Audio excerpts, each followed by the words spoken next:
Olá, seja muito bem-vindo a mais uma edição do nosso JL Podcast, uma produção do Grupo Difusora de Comunicação.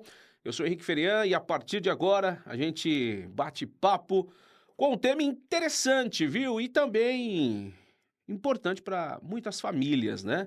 Fertilidade, reprodução assistida, endometriose, e a gente tem a honra de receber aqui no nosso estúdio o doutor Enéas Cano, ele que é médico ginecologista e obstetra, referência aqui em Três Lagoas, quando o assunto é saúde da mulher e reprodução humana. Doutor, seja muito bem-vindo ao nosso podcast, prazer recebê-lo aqui para a gente falar desse assunto que é super importante para muita gente, né? As pessoas que se interessam pelo tema conhecem muito, mas aqueles que ainda nunca ouviram falar, ouviram um pouco, vão saber bastante a respeito disso. Prazer, viu? Tudo bem? Prazer, em primeiro lugar, agradecer a oportunidade de estar aqui para poder esclarecer dúvidas para a população, né? E principalmente para essa questão que assola muitas pacientes, a endometriose, e muitos casais que queiram, desejam o bebê em casa e às vezes não está conseguindo. Pois é, vamos falar muito a respeito desses assuntos a partir de agora, mas para a gente começar, doutor, eu queria que você falasse a respeito dessa sua carreira na medicina, né? Conta pra gente do interesse, conta pra gente a respeito daquilo que chamou sua atenção lá atrás e falou, não, é isso que eu quero pra minha vida. Família ou não, outros motivos? É assim, eu sou do interior daqui do Mato Grosso do Sul, e aí desde lá do minha infância, adolescência, pré-adolescência, sempre me interessei pela questão hum, da saúde, da Uhum. questão do poder ajudar, poder proporcionar de alguma maneira a realização de um sonho ou de uma questão de sofrimento, de alguma patologia que algum paciente esteja passando. E lá bem atrás eu decidi, falei, não, eu vou fazer medicina. E aí eu morava no interior, né? Aí eu mudei para Campo Grande, terminei meu segundo grau lá, fiz cursinho lá, e aí passei no vestibular, na UFMS, me formei lá em 2004. Depois fiz minha residência de ginecologia e obstetrícia na maternidade Cândido Mariano, de 2005 a 2008. Depois fiz pós em videoendoscopia ginecológica, pós em fertilidade. E aí, depois de formado, já trabalhando lá, eu sou acompanhar cônjuge. A minha esposa é Hum. médica e ela teve uma oportunidade de vir para Três Lagoas, né? Foi oferecido para ela uma possibilidade de trabalho. Ela tinha terminado a residência. E aí eu vim para cá. E aí já faz 15 anos que estamos aqui em Três Lagoas. Qual cidade do Mato Grosso do Sul? Angélica, Angélica, é, região de Dourados, né? da Grande Dourados ali. Fica próximo de Viema, Nova Andradina ali. E aí, obviamente, do Mato Grosso do Sul pro Brasil e agora morando em Três Lagoas, não sai mais daqui, né, doutor? Ou sai? Então, Três Lagoas, a gente veio para Três Lagoas, a gente gosta muito de Campo Grande, sabe? Mas a Três Lagoas nos acolheu assim, de uma maneira muito carinhosa, muito afetuosa. É assim, a gente não tem intenção de sair daqui. Então, aqui já constituímos, a nossa filha nasceu aqui, né? Então, já é Três Lagoense, nasceu no Hospital Auxiliadora. Então, assim, não, a gente não vislumbra a possibilidade de ter que ir embora de Três Lagoas. A gente quer ficar por aqui, progredir aqui cada vez mais. E isso mostra o quão a cidade de Três Lagoas ela é acolhedora e tem oportunidades, né? De 15 anos, quando vocês chegaram aqui para 2025, avançou muito a cidade, né? Em todos os aspectos. Muito, muito, muito. Três Lagoas, nós vivemos dentro de uma bolha, né? Três Lagoas é privilegiada em muitas situações. Mas, assim, uma evolução fantástica. Na nossa área da medicina, assim, coisas assim, que a gente lembra, né? Coisas até meio bizarra quando a gente, assim, bizarra no sentido, nada a ver com o que a gente fazia e tinha que começar a praticar aqui. Mas, assim, uma evolução em todos os sentidos, econômico, social, político, em Uhum. tudo, né? E da saúde também, né? Hoje a gente já conta com 3 hospitais, né? Quando a gente chegou aqui tinha a Auxiliadora e o Hospital Unimed, que era Unimed ainda, depois agora já tem esses 2 Uhum. já ampliaram, tem o hospital regional, né, então tem um projeto aí, não sei se vai vingar no hospital da Unimed, que tem nos bastidores aí falando que vai ter. Então, assim, ah, tem espaço e vai ter, muita oportunidade ainda. Inclusive, esse do Hospital da Unimed, eu tenho informação que a área já está separada, né? Para começar aí, quem sabe, construir em breve. Isso já foi divulgado, né, que a área já foi comprada, assim. Agora, quando vai começar essa construção, a gente ainda não sabe. Mas em breve, né? A demanda da cidade, a cada dia, tem uma É. demanda crescente, né? E muitas vidas dos planos das operadoras, né, da Unimed, principalmente. Abraço pro doutor Ronaldo, que foi presidente da Unimed, o doutor Ulisses, que é o presidente da Unimed, né? Figuras emblemáticas aí, né? Da área da medicina de Três Lagoas, bastante conhecidos. Sim. Doutor, essa área da fertilidade e reprodução assistida, endometriose, quando despertou o seu interesse em desmistificar, de estudar, de levar isso para dentro do consultório para ajudar as pessoas? Eu desde a minha lá da graduação, eu sempre quis alguma, especialidade que tivesse procedimento, a parte cirúrgica. E aí, eu me encantei pela ginecologia e obstetrícia, porque tem a parte da obstetrícia que tem procedimentos, né? E tem a parte de Uhum. ginecologia cirúrgica que tem eh, muitos procedimentos também. Inclusive, faço muitos procedimentos de ginecologia aqui.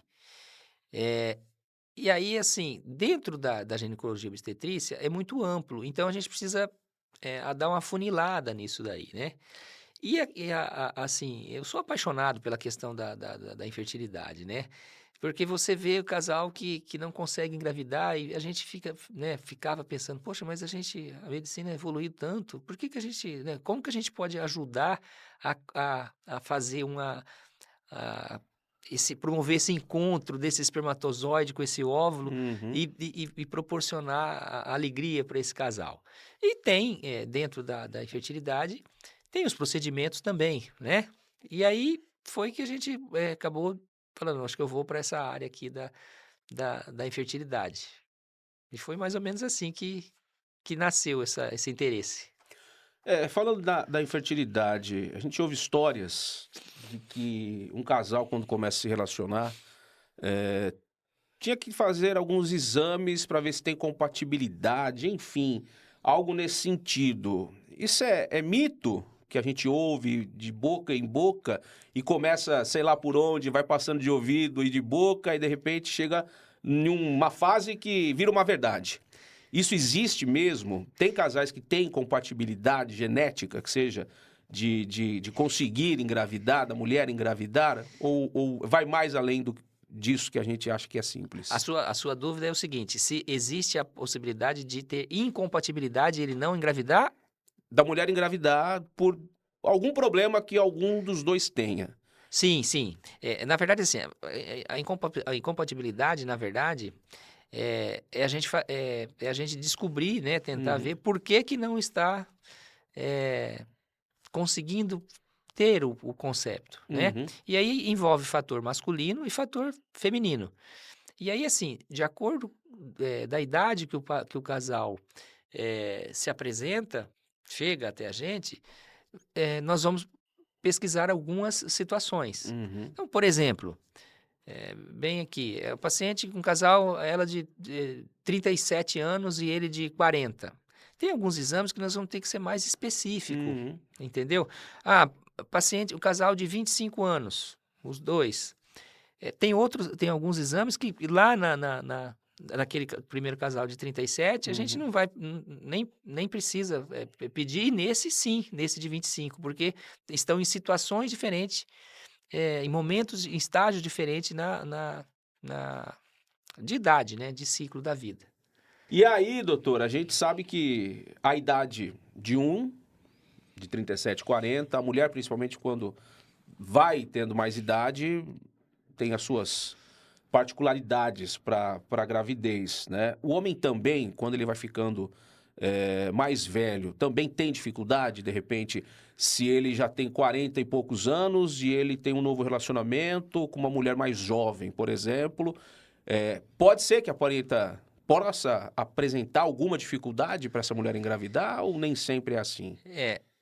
Se a gente for falar do ponto de vista feminino, sabidamente, a partir dos 35 anos, a paciente ela diminui muito a qualidade e a quantidade dos seus folículos, certo? Isso de uma paciente que não tem nenhuma patologia, por exemplo, endometriose ou qualquer outra patologia. Então, a partir dos 35, diminui a quantidade e a qualidade. O homem não tem essa situação. Por quê? Porque os folículos que a mulher tem, esses folículos elas começam a aparecer lá quando ela tem 5 meses de gestação no útero da mãe. Uhum. O homem, a cada 72 horas, os espermatozoides são renováveis.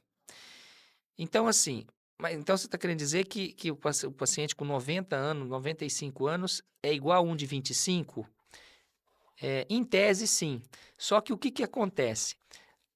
Se a gente for encarar como se fosse uma fábrica, os nossos testículos, que fosse produzir espermatozoide, essa fábrica, ao longo de muitos anos, fabricando a mesma coisa, pode vir algum com defeito, Uhum. tá? Então, por si só, mas isso é insignificativamente pequeno em relação à situação dos óvulos. É irrelevante. Outra situação, a qualidade, os hábitos de vida desse paciente. Então, às vezes você tem um paciente que ele é etilista, ele é sedentário, é tabagista, é obeso. Então, com certeza, a qualidade desses espermatozoides dele vão estar bem alterados. Então, assim, mas resumindo o que o que você questionou. Paciente de 95 anos, 90, 80, teoricamente a qualidade se for uma pessoa saudável, Saudável. ele não vai ter dificuldade em engravidar uma mulher de 25, 26, 30, 18, entendeu? Lógico, Interessante levando isso, né? em consideração Vários fatores, vários né? fatores, né? Vários Nós estamos fatores. falando de um idoso aí, Tem problema de ereção, tem toda toda uma situação que ele não... do homem ele foi que tem que ser vista, né? tabagista durante 50 anos, está com 70 hoje, é lógico que essa qualidade dos espermatozoides deles estão comprometidas. Mas, a grosso modo... Nada impede. Nada impede. Normalmente. Por isso que os exames são realizados de acordo com a necessidade daquela situação. E aí, reprodução assistida, tratamento de reprodução assistida. Quais são os métodos mais comuns, doutor? Então, a gente pode dividir em alta complexidade e baixa complexidade, tá? Baixa complexidade, a gente teria o coito programado e inseminação. Alta complexidade, a FIV, né, que é fertilização in vitro, e a ICSIS. E aí, como que você classifica e como que você, na verdade, assim, como você indica para cada casal? Isso vai depender da patologia que cada casal tem. Então, às vezes, tem casal que tem um fator masculino que o espermatozoide daquele parceiro, a quantidade de espermatozoide que ele tem ali não é suficiente para engravidar natural, nem por inseminação, nem por coito programado. Tem que ir direto para uma FIV. Às vezes a paciente tem alguma patologia, a mulher tem alguma patologia, alguma dificuldade, que não dá para a gente proporcionar um coito programado ou uma inseminação de baixa complexidade. Por exemplo, se ela tem as trompas obstruídas, não vai ter como ter de baixa complexidade um coito programado e uma FIV. Teríamos que ir direto para uma FIV do ponto de vista, nesse exemplo que eu estou dando, do ponto de vista feminino, certo? E a gente sabe que tudo isso só vai conseguir ser percebido através de exames específicos. E o que mudou em relação à fertilidade, à reprodução assistida, em termos de avanço na medicina, de lá atrás, quando o senhor começou, para os dias de hoje? avançou muito nesse quesito, exames, tipos de situação, para que possa se chegar aí até a ideia do que está acontecendo com essa mulher ou com esse homem? O que eu posso te dizer é o seguinte, que hoje nós estamos muito mais assertivos Uhum. que há 15 anos atrás. Eh, a gente tem uma situação na infertilidade que é a infertilidade sem causa aparente, a isca. Antes, era em torno de 50%. Hoje nós conseguimos na casa dos 20 a 25. O que significa isso? Ainda é grande, né? Você pegar no universo de Uhum. pacientes que não tem, sem causa aparente nenhuma, 20, 25% é grande, mas era em torno de 50. E o que isso se deve a quê? Principalmente ao avanço na medicina, na pesquisa, Uhum. pesquisando endométrio, pesquisando meio de cultura, ambiente de janela de implantação. Então, assim, é uma evolução e isso proporciona a gente ter um melhor resultado, ter uma maior taxa de sucesso de nascidos vivos. Importante esse tema. Normalmente, mulheres que já tiveram uma gestação, ganharam o seu bebê, ela pode apresentar depois, há 5 anos, por exemplo, ela quer ter outro filho. Pode ser que apresente algum problema para conseguir, outra gestação? Pode, vai depender daquilo que a gente falou, de hábitos de vida, Uhum, qualidade e às vezes alguma endometriose, por uhum. exemplo, se a Sim, gente vamos entrar nesse assunto. dá como exemplo, às vezes uma paciente com 20 anos, ela conseguiu engravidar, tinha endometriose, né? E com 28, ela vai ter uma dificuldade muito maior de engravidar, Uhum, porque a qualidade desses folículos delas estão eh, se perdendo ao longo desse tempo. Então, assim, ela pode apresentar, respondendo o que você perguntou, uhum, pode apresentar? Pode, com certeza. Isso aí, por isso que você tem que individualizar cada casal, cada paciente, né? Porque ela teve um, e para o homem também, uhum, né?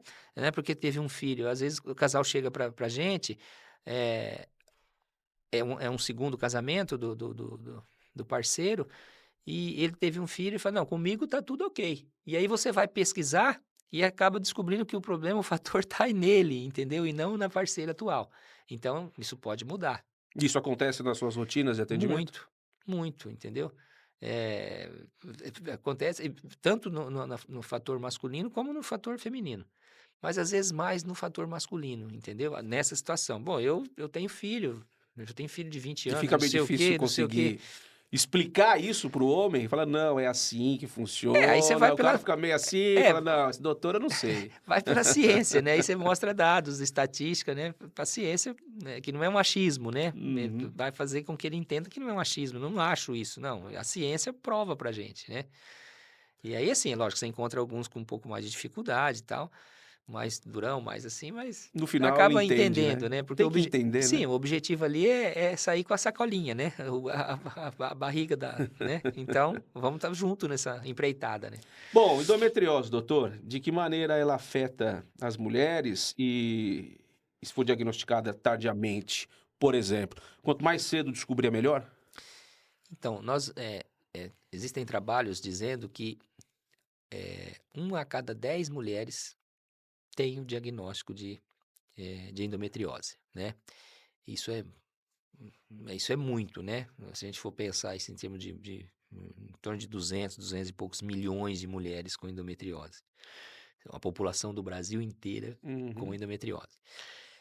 O diagnóstico da endometriose, quanto antes você fizer, melhor em todos os sentidos. Nós temos um delay aí de 7 a 12 anos de diagnóstico, no atraso no diagnóstico da uhum. endometriose.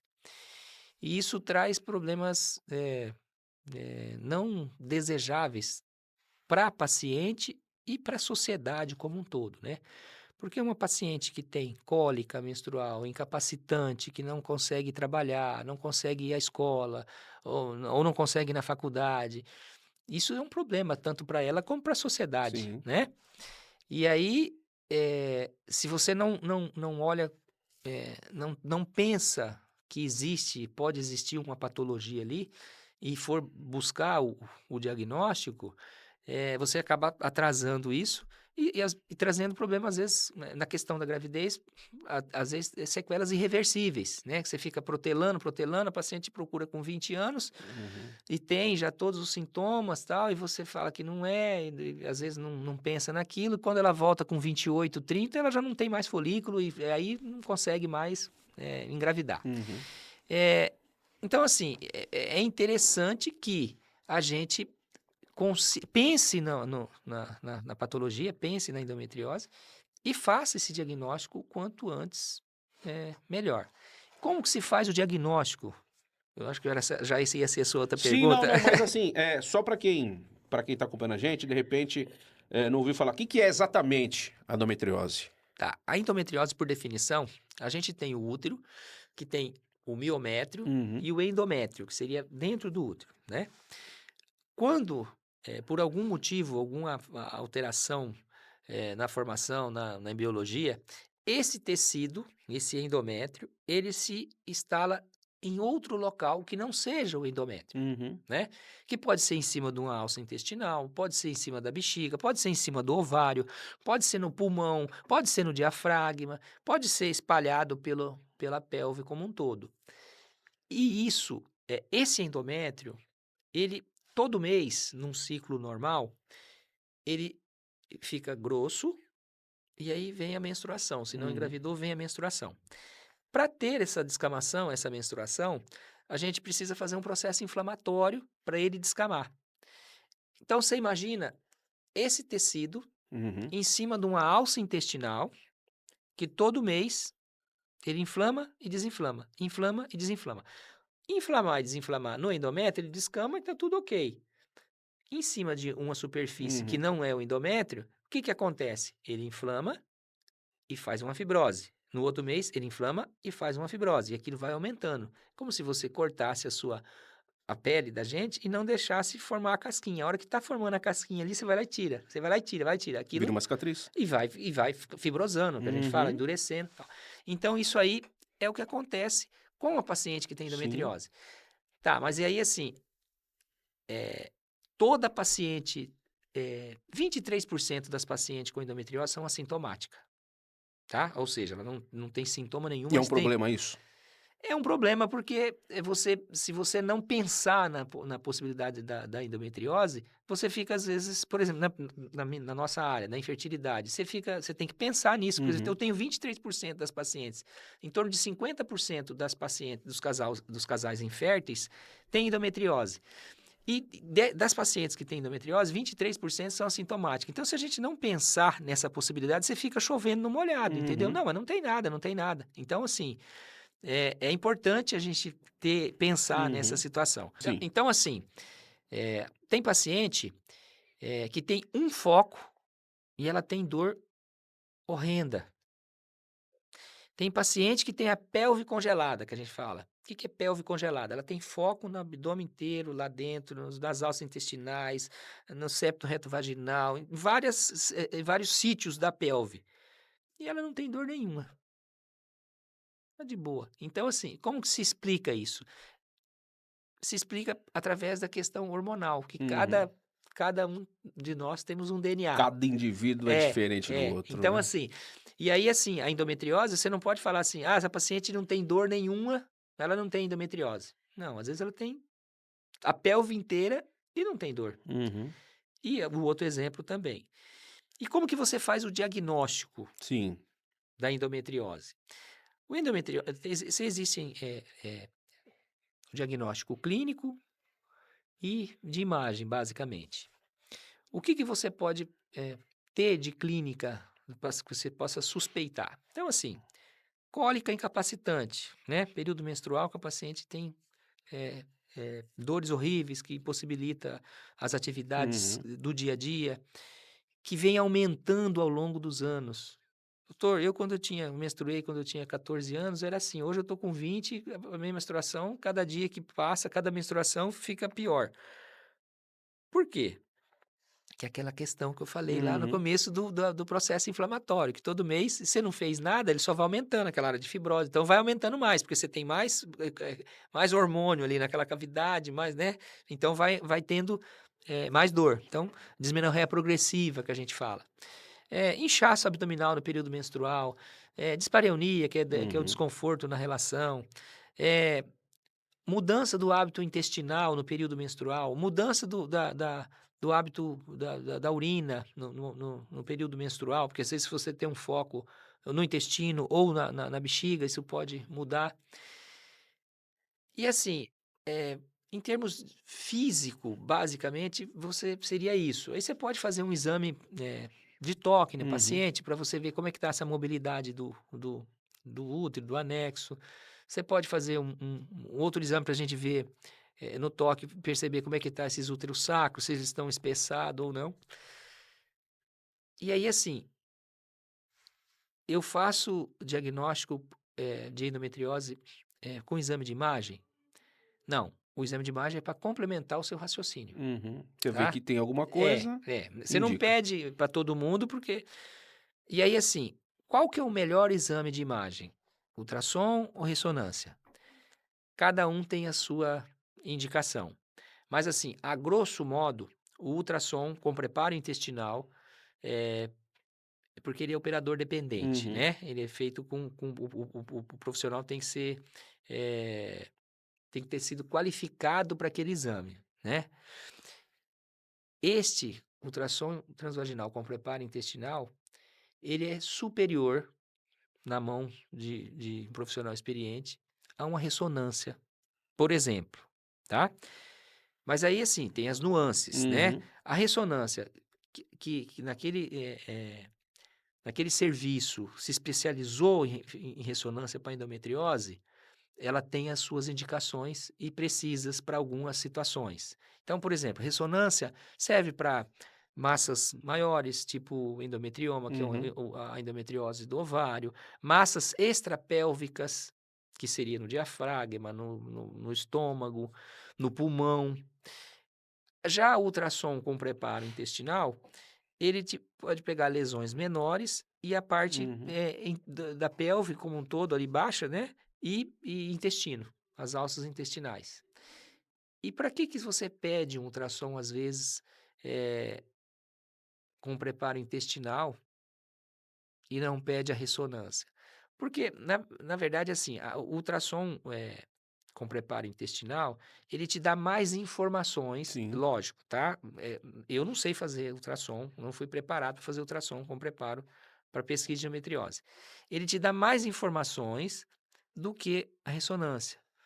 Tamanho da lesão, localização da lesão. Porque assim, quando a paciente chega para você com um diagnóstico, com um resultado de um ultrassom com preparo intestinal, eh, isso aquilo te serve para você tomar conduta cirúrgica. Como que Uhum. vai ser essa cirurgia e se essa cirurgia, se vamos fazer uma cirurgia, eh, o que vai ser Sim. tirado disso aí? Quanto do intestino? Não vai precisar mexer no intestino? Vai? Então, essa é a importância de você ter um exame de imagem de qualidade e serve para você balizar, ter como acompanhamento do tratamento. O paciente chega, a gente fez o diagnóstico clínico, tal, fez um ultrassom, tal, veio com endometriose. Vamos começar a tratar. Nesse momento ela não tinha indicação de fazer cirurgia. A gente entra com tratamento hormonal. O que é o tratamento hormonal? Só um parênteses aqui. Nada mais é que você bloquear aquele processo. O que é bloquear? O paciente não menstruar. E aí você tem eh, eh, drogas de primeira linha, drogas de Uhum. segunda linha, uma série de coisas para não deixar essa paciente menstruar, bloqueá-la. E aí você fez um tratamento por 6 meses.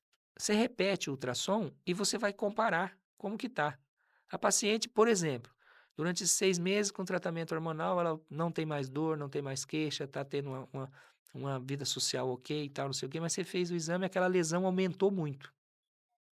Então, poxa, nós vamos ter que operar, indicar alguma coisa, porque logo vai obstruir ou vai fazer alguma coisa. Então, não é só você fazer um exame, fez o diagnóstico e pronto.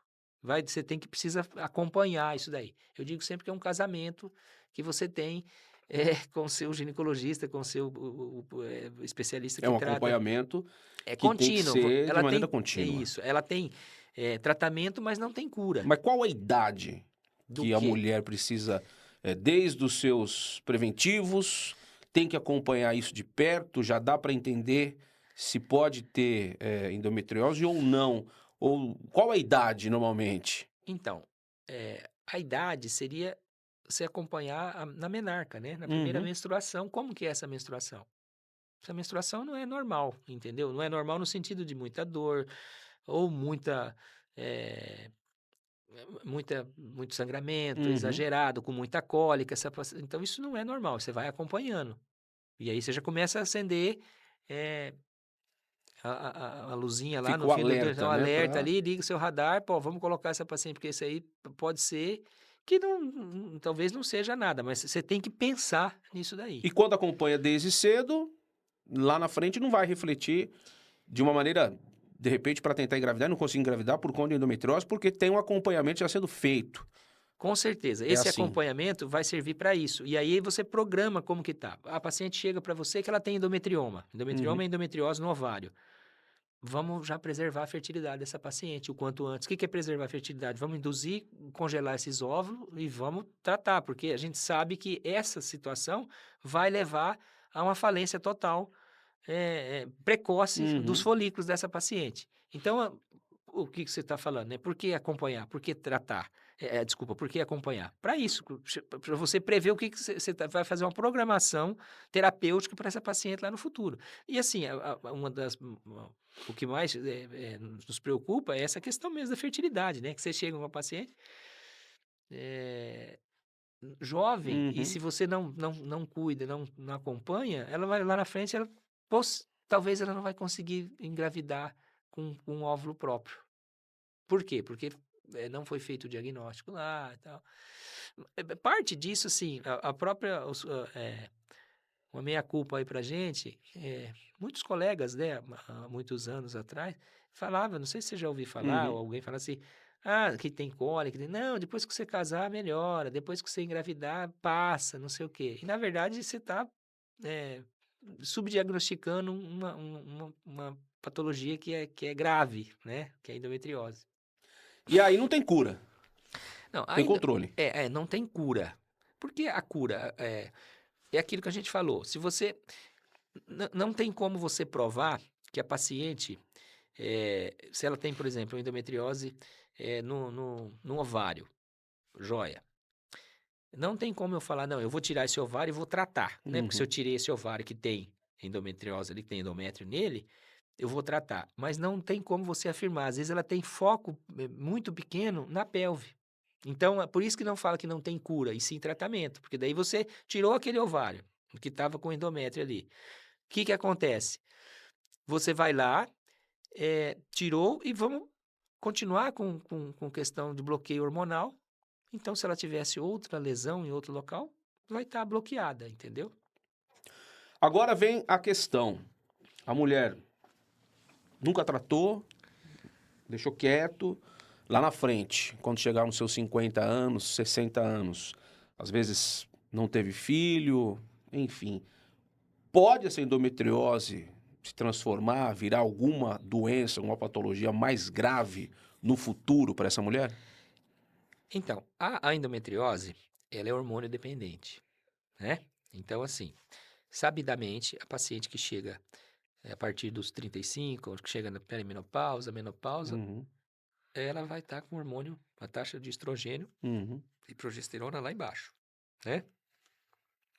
Logo, se essa endometriose que essa pacientinha não durante o período do menacme, eh, ela não desenvolveu uma lesão suficiente para bloquear o intestino ou um ureter, ou na bexiga, uhum. se ela não desenvolveu isso, ela chega na menopausa, teoricamente vai parar aquele processo, entendeu? Então, assim, se ela, durante o período da menarca, esse foco de endometriose cresceu de uma certa maneira que bloqueou, ela vai ter que ter tratado antes da menopausa, entendeu? Então, se ela chegou na menopausa, tinha endometriose, mas chegou na menopausa, teoricamente aquele processo vai esfriar.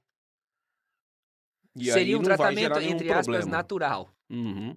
da E endometriose. mesmo daquela questão que você citou, da casquinha que vai tirando e Sim, que porque vai, isso tudo o organismo então, porque o que que é o reconhece, que na regenera, enfim. então, mas o que que acontece? A hora que ela entra na menopausa, seus 45, 50 anos, não tem mais a menstruação. Não tendo mais a menstruação, aquele foco que está fora do endométrio, aquele endométrio que está fora do local, ele não vai ficar sendo estimulado todo mês. E aí não vai ter mais esse processo de tira a casquinha, faz fibrose e tal. Será que Eu acho que sim, ficou claro? acho que deu para entender. Se a gente Uma pegar maneira como base específica, essa sim. questão a endometriose ela é dependente, né, de hormônio, então, e a paciente na menopausa, ela está com a questão endógena hormonal baixa, então nós não teremos esse processo, a não ser que tenha uma sequela muito grande, aí você tem que ressecar aquele nódulo, aquela lesão, porque ela está trazendo problema de uma obstrução intestinal, ou de uma hidronefrose, por exemplo, uma exclusão renal, porque pode estar lá em cima do ureter. Aí sim, mas então, se ela chegou até ali, aí você vai fazer uma reposição hormonal para aquela paciente, que não teria nada a ver com a questão, você não vai recrudescer aquela questão da endometriose. Lógico, essa reposição hormonal tem que ser específica e individualizada, né? Não é receita de bolo para todo mundo. Somos diferentes, né? E que Sim, bom que somos diferentes. com certeza. Doutor, que orientações o senhor daria para casais que estão enfrentando dificuldades para engravidar? Então, a orientação é assim, a idade, né? Então, assim, se o casal, por exemplo, já está chegando nos 30, perto dos 30, ou passou dos 35, procure o mais rápido possível um especialista para a gente ver se está tudo ok para engravidar. Antes dos 30, dos 35, 30 anos, tenta uns 6 meses a um ano. Se não conseguiu, vamos procurar uma ajuda. Porque se não conseguiu engravidar de 6 meses a um ano, sem usar nenhum método de barreira, tem alguma situação, ou um fator masculino ou um fator feminino que precisa ser investigado. Então, assim, o recado é assim, não protele. Ah, vai vir, quando Deus quiser, vai vir e tal. Não, a gente é o que a gente quer mesmo, quando Deus quer, mas às vezes tem alguma situação que a ciência precisa dar uma ajudinha, porque senão Deus não vai conseguir.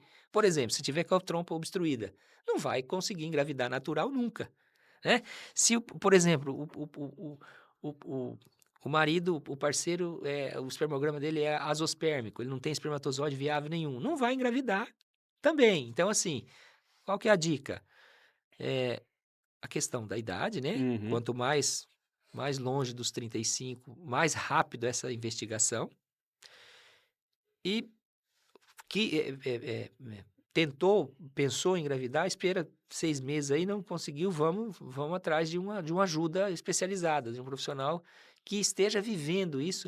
Porque, assim, às vezes acontece do profissional, do casal, e no profissional do que acompanha, né? O ginecologista que acompanha. E às vezes ele não tá adepto a aquilo que eu falei lá no começo. A ginecologia obstetrícia é muito amplo. E essa questão da fertilidade é um mundo à parte, entendeu? Então, às vezes, deixar de procurar um especialista naquilo, às vezes você está deixando de ter a oportunidade de engravidar natural, entendeu? Então, às vezes, assim, procure um especialista, engravidou, volta pro seu ginecologista para fazer o pré-natal, tal, não sei o quê. Porque, às vezes, ele está voltado ali, na maior das boas intenções. Não, vamos resolver isso aqui, mas, às vezes, vai pedir um exame que não é aquilo mais que se faz, a pesquisa não é aquilo mais que está, né, desatualizado, porque está focado em outras situações, entendeu? Dentro da ginecologia e dentro da obstetrícia. Então, a dica é as mulheres, principalmente, elas realizarem seus exames preventivos, ficarem atentas a essa questão, né, do fluxo menstrual, de dor, de não conseguir sair da cama, sair de casa, ver a base de remédio, procurar ajuda, se pensa num futuro próximo engravidar, né? Mesmo que de repente nem tenha um relacionamento, ou de repente, enfim, seja lá qual for o motivo, mas que pense em ser mãe num futuro próximo, ela precisa saber disso, porque lá na frente, de repente tem mulher que planeja, né? O homem também, mas mulher se planeja, vamos ter filhos com 30 anos, por exemplo, né? Ótimo. Faz toda uma programação, mas chega lá com 30 anos, não vai. E aí que vai ter que ter ajuda de um especialista. Sim. E de repente, se tivesse acompanhando, né, desde sempre, talvez chegasse com 30 anos sem precisar da ajuda especialista, eu- nesse caso, né? Isso, o planejamento estaria fazendo parte, Uhum. né? O planejamento de engravidar com 30 anos, se tivesse acompanhando e tivesse feito um diagnóstico, estaria dentro desse planejamento, né? Pô, com 30 anos eu tenho que estar assim, então eu preciso preparar dessa maneira a minha patologia e assim vai. Somos diferentes uns dos outros, como já dissemos. Bom, hábitos ou mudanças do estilo de vida que podem ajudar nessa questão da fertilidade, doutor. Estilo de vida, como para tudo, é importante. O estilo de vida, hábitos, né? Hábitos saudáveis, isso aí é para tudo, né? Não é Uhum. só para fertilidade. Então, assim, atividade física regular, cuidar do seu corpo, se alimentar bem, de maneira saudável. O se alimentar bem não é comer, é se alimentar de maneira saudável, né? Às vezes a gente confunde, né? As pessoas confundem. Ah, eu Encher a almoço barriga bastante a com. barriga, eu vou lá, eu como pizza, eu como não sei o quê, não sei o quê. Tá, mas você tá comendo bem, mas não tá se alimentando de maneira Uhum. saudável, né? Então, assim, tudo que você vai fazer para te trazer uma saúde próxima da perfeita, Uhum. tudo isso aí vai contribuir em todos os sentidos e principalmente por questão da fertilidade. E também da endometriose, né? Porque, assim, hábitos alimentares também ajudam a questão da endometriose. Por exemplo, eh, endometriose não é um processo inflamatório, então tudo que você vai se alimentar, que vai propiciar um aumento de inflamação no seu organismo, vai contribuir para piorar esse quadro da endometriose também. Então, assim, precisa ter uma alimentação mais próxima da saudável ou saudável para evitar essas situações. Alimentos que inflamam. Açúcar, É o doce, campeão. esse é o campeão de audiência, né? Ele tem N outros, mas assim, o campeão é carboidrato em excesso, então isso aí vai te deixar inflamado bastante. Não é que não é para comer, né? Não, jamais, Mas não, não. É igual a nossa cervejinha, né? Não precisamos parar de tomar cerveja, mas o cara no final de semana toma 10 garrafas, né? Aí não dá, né? Ou todo dia 3, 4, não, aí não, né? Aí você vai ter problema, não é parar. Ah, eu adoro pizza, eu adoro chocolate, né, paciente? só comprar uma caixa e Não, você comer, vai né? comer uma caixa e toda noite come um, não. Então, assim, é com moderação, né? Tudo com moderação nessa vida, né? É Porque não isso. pode não fazer mal hoje, amanhã, mas daqui 10 anos, numa vida dessa maneira, os efeitos. A conta chega, né? É isso que a gente sempre fala, né? Não existe almoço de graça. Verdade. Não existe, a conta vai chegar. Doutor Enéas, obrigado pela sua presença aqui com a gente, falando a respeito desse assunto que é muito importante, principalmente para as mulheres, né, que estão querendo engravidar, enfim, que estão passando aí por alguns processos, que de repente, se necessitarem de ajuda com especialistas, precisam procurar, obviamente. E eu queria que você ficasse à vontade aí para falar a respeito das suas redes sociais, enfim, para quem quiser mais detalhes, informações, de repente bater um papo contigo, para esclarecer dúvidas, como é que pode estar procedendo? Legal. Bom, primeiro, novamente agradecer a oportunidade, o espaço de estar aqui, eh, podendo falar de um tema que eu sou suspeito a falar, né? Que é a infertilidade e a endometriose, que estão juntos. E aí, assim, tem o Dr. Enéas Cano, tem o nosso site, a gente atende ali na Clínica Gestari Vita, aqui na Bruno Garcia, 820. E assim, nós estamos à disposição para quiser mandar, chamar no direct, fazer qualquer situação. A gente está à disposição para poder, o que puder esclarecer, estamos aqui. Tem noção em média de quantas mulheres, quantas famílias, quantos casais você já ajudou durante esse período todo de atendimento? Já parou para pensar para fechar essa conta ou não? Olha, assim, números eu não tenho. Assim, agora, a gente vai Uhum. levantar, a gente tem isso no Mas consultório. Mas, assim, muita gente. eu já tenho bebê de 5 anos.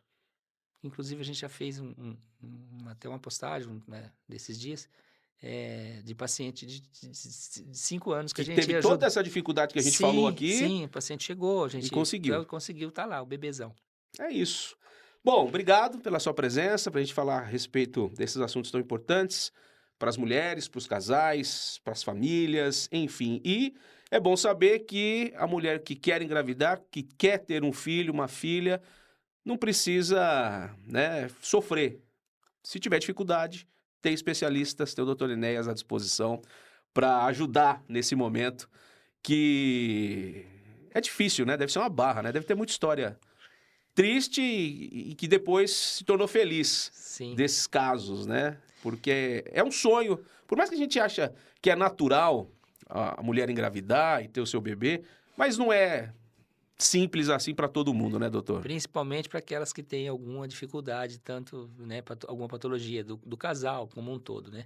Então é frustrante, você tem desgaste emocional, você tem um investimento econômico, você se frustra, você se prepara, você congela embrião, aí transfere, não deu certo. É todo um. Mexe com a cabeça Uhum. demais do casal e da mulher, principalmente, né? Então, assim, esses casais que estão tendo essa dificuldade, nós estamos de braços abertos para poder ajudar no que for preciso e que a gente puder. É isso. Obrigado mais uma vez, doutor Enéas, pela sua participação aqui no nosso JL Podcast, viu? Tudo de bom. Abraço.